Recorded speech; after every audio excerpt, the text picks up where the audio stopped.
All right, guys.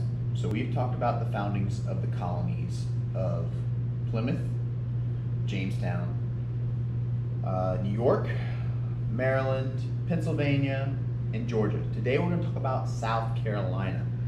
South Carolina was founded for one purpose, and that was to make money. They used the idea of mercantilism. Now, I don't know if we've already had this vocabulary word, but if we hadn't, you need it now. Mercantilism is the idea where a mother country is using its colonies to make money. That's all mercantilism is. The Spanish, the French, the English all try and settle Carolina before there was ever a successful attempt. Hernando de Soto is the first Spaniard that actually comes through South Carolina. He came here looking for the city of gold. So this is his trip right here. He actually starts down here in Florida, comes up through Georgia, South Carolina, North Carolina, all the way through the South, ends up down here, but it was a failed attempt. The reason he ends up all the way over here is he captured a Native American. He went to a Native American village and told him, "I'm going to kill all of you if you don't tell me where the city of gold is." So one of them went to him and said, "I'll show you the city of gold." And he just leads him on a wild goose chase all throughout the South. The reasons for the failed settlements vary in Carolina. There are many different reasons why they fail, varying from conditions to problems in the mother country. The Spanish explorers landed in present-day Georgetown, South Carolina. That's near the northern border of our state. They landed in an area what the natives called Shakora. The natives were very friendly, and they accepted an invitation to have dinner on board the Spanish ship. So the Spanish invite them, and they go down into the boat where they have a feast set up. When the natives all get in there, the Spanish shut the doors, lock them inside, and they set sail back to the island of Hispaniola. The island of Hispaniola is present-day Haiti today. It's where Haiti and the Dominican Republic are. So they start sailing back there. On the way back to the island of Hispaniola, there's a huge storm that comes up, probably a tropical storm or a hurricane, and it destroys one of the ships in the storm, kills everybody on board. The other ship, all the natives but one, decided to starve themselves rather than become slaves, because that's what the Spanish captured them for, was to take them back there so they could be slaves on a sugarcane plantation.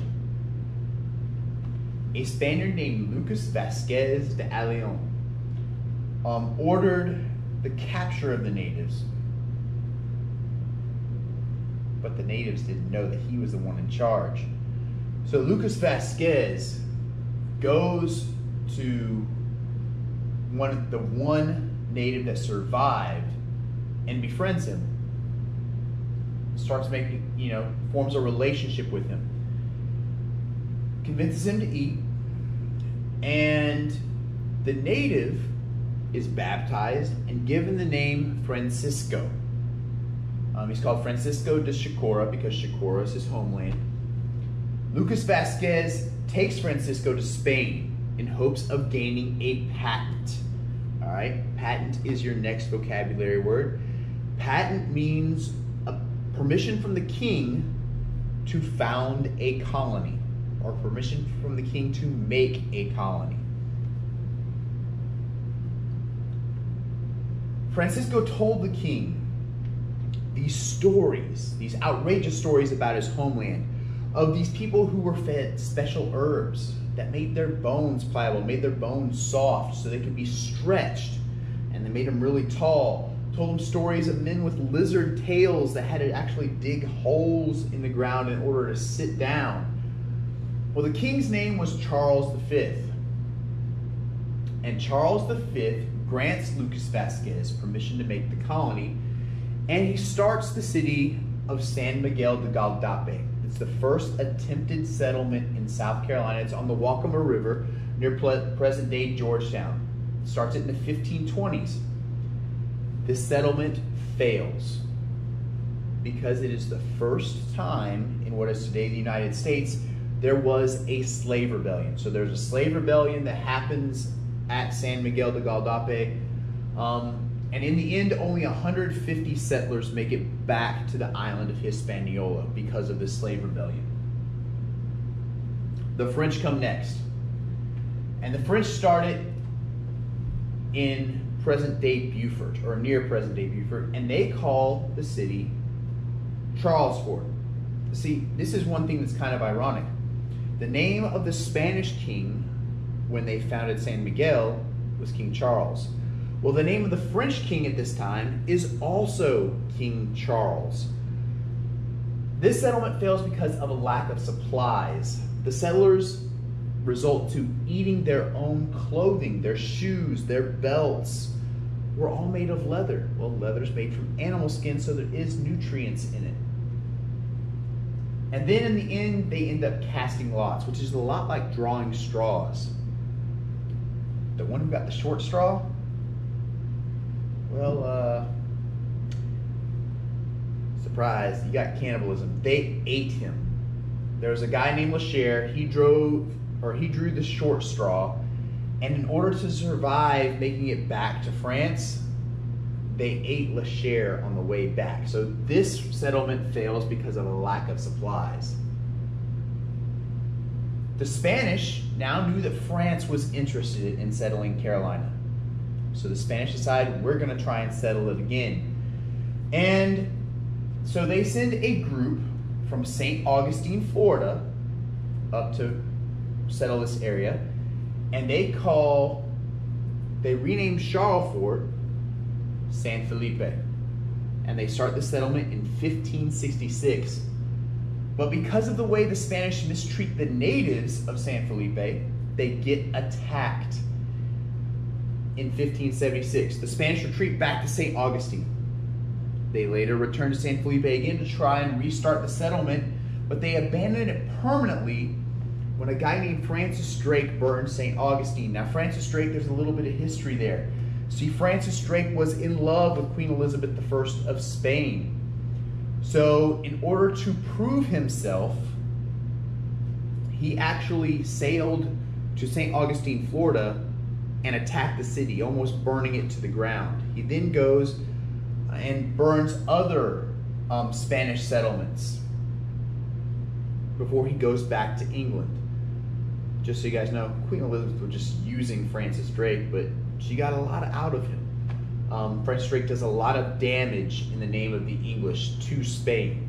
But after he attacks St. Augustine, the Spanish abandon San Felipe, go back to St. Augustine, and they're done with South Carolina. Early settlements had many concerns from the previous attempts by the Spanish and the French at failure.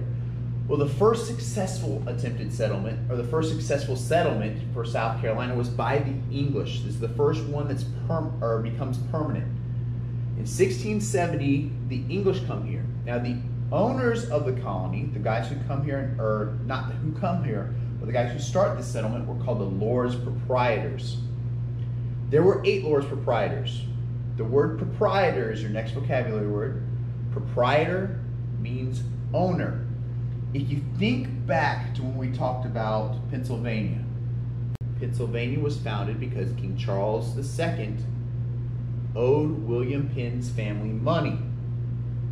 Well, King Charles II also owed these 8 Lords Proprietors money. So instead of paying them back with money, he gives them land to repay the debt. The settlement, when the English come here, the Lords Proprietors aren't coming here. The Lords Proprietors never come here, all right? So understand that. They send people here to make money. The settlement is named Charlestown in honor of the king. Not Charleston, Charlestown. We'll later Americanize this, kind of like we Americanized Maryland. The proprietors hope to make a profit off of Carolina by charging a quitrent. All right, so quitrent is your next vocabulary word. A quitrent is a 1/2 penny per acre rent on the land. To establish a system of law, they get a guy named John Locke. You guys should have heard of him before. John Locke is a guy that comes up with many philosophies about government. He's the one that says it is the job of the government to protect the rights of the people. If the government does not protect the rights of the people, it is the right of the people to overthrow the government. John Locke is the one that creates many of the principles of English law. He also creates a document to govern South Carolina. And just so you guys know, even though he created this document, which is called the Fundamental Constitutions of Carolina, we never actually put it in place. We use some of the principles of it, but it doesn't actually become the actual constitution of our state because we don't use all of it. Just so you guys know, that's John Locke. To encourage immigration to South Carolina, we use something called the headright method. All right, next vocabulary word. The headright method is where land is given to you based on how many people you bring to Carolina. So the more people you bring, the more land you get. Here's the way that I remember it. They count cattle by the head. Well, if you were going to count people the same way, the more heads of people you bring to Carolina, the more land you had the right to. So you get land based on how many people you're bringing. And it didn't matter whether they were free or slave. As long as you're bringing people here, you got more land. Because Carolina is founded for one purpose, and that's to make money, we also didn't really care about religion. We allowed any Christian here. We allowed Jews here. Don't really allow Catholics though, because that's the French, that's the Spanish. So we don't like Catholics, but we'll allow any other Christian here. The colony was not directly controlled by the proprietors because they're all the way across the Atlantic Ocean. So we do have some form of self-government here. It is ruled by a group called the Grand Council. And there is a royal governor that's appointed by the proprietors. The Grand Council was also made by members that were appointed. We had elected leaders in Carolina, mainly elected from the Carolina elite. The elite are going to pretty much rule Carolina for a very long period of time. The elite are the wealthy people in Carolina. And then there's a smaller representation called the Commons House of the Assembly. That's elected by the common people, but they had very, very little say in the government. Since there is some form of representation for everybody, Carolina does have a form of democracy. All right, so now we've studied all of the colonies. We've studied, or at least a survey of most of the colonies. Colonies that were founded for money, colonies that were founded for religion. So what's going to happen tomorrow is we're going to go over how you're going to write an essay that compares the religious colonies, or the colonies founded for religion, and the colonies that were founded for money. Make sure you guys do the questions for the lesson today, and make sure you guys get ready for the essay for tomorrow. See you guys then.